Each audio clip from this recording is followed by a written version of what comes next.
Is it fair to say that so your schedule pretty much fits in around your commitment towards your kids and family? My kids for sure are my Priority. one of the biggest priorities. Emotionally, they are my top priority, but otherwise, my husband, my parents-in-law, my parents, my kids, this is family-wise.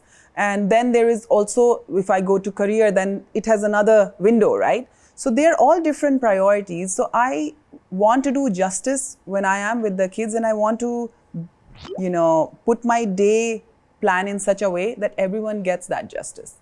So it's, as again repeatedly you're saying, if planning 12, manage your time well, you can pack in as much as you can. Like, yes.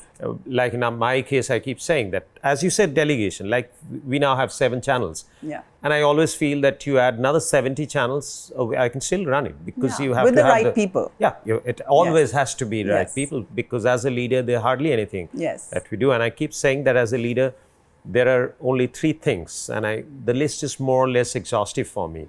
That we take decisions because that's the buck stop at us. Then we manage people. So finally, you manage people. Management is nothing but manage people.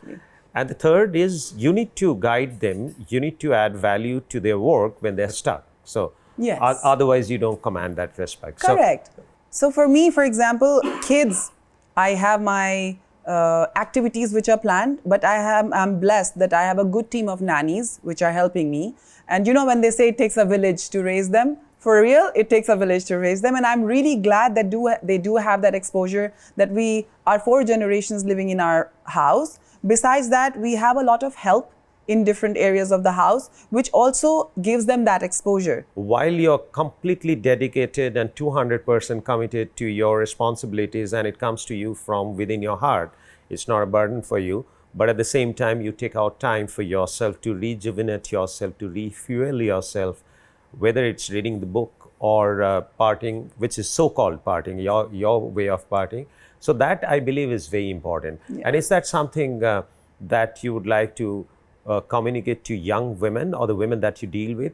It's consciously you tell them to adopt this? For sure, I do. I like to live by the fact that I don't like to complain. This complaint thing, I put it this way. I have a terrible habit of putting things in some kind of a theory or a formula. So I always believe, and I live by that belief, that at any point in time in your life, you are exercising a choice, right? And therefore, anything happening now is as per your choice. Yeah, and the thing is, it is very easy to go down that spiral because it's human and we are human, and I live in active mode. So if there is something going which is against my liking, how much can I brood upon it and can I fix it? Yeah, that's right. I mean, if I say that don't complain, eliminate it. Yeah. Who asked you to stay with it? Correct. Just eliminate it and move forward. So my thought here is, there is a problem, you find a solution, but girls who have that fire in them, sometimes they just want to talk about it, लेकिन वो बहुत छोटी होती हैं कभी-कभी उम्र में. उनके पास, they don't have all the tools to solve that, which probably I was when I was in my teens. So in that time, I had a diary, and I still have that. I have a few journals, and one of them, I used to list all the things that I want to do. And so far, I think I might have completed 90% of those things, because from that mind and age bracket, what I could think, I was writing it down, and I used to accomplish those bucket list things with time. I always tell those little girls when I meet them in schools or in colleges who have that little fire in them, that wait and keep this as one of the things, and don't let it perish as a thought. You will accomplish it one day. So the people around women, which are the men, I think it is the minimum expectation from them. They understand women, because that's going to happen. That's happening every month, every 28 days. So why getting surprised every time? And then I don't feel complicated. I feel delicate, and anything precious becomes delicate. Like the diamond that you're wearing is far more delicate than the stable. So that needs far greater care. So that's the way I think women also should feel. And I think they should demand that. What's their fair share? Sometimes women, I feel, they're too accommodative, too apologetic. I don't think that they're doing good to themselves.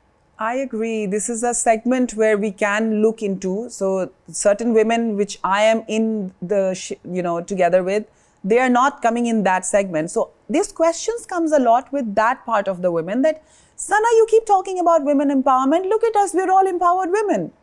But the thing is, we are not talking about you, girl. We're talking about a very large segment of women who do need empowerment. And empowerment comes in different shapes and sizes and faces. Just empowerment, it doesn't mean that you have a job and you can earn your own money, for example. That is a very big thing. That is a very basic level of empowerment. Yeah, but there is so much more and layers to it. Absolutely. The world's oldest democracy still doesn't have a woman head of states. So there's a lot to cover.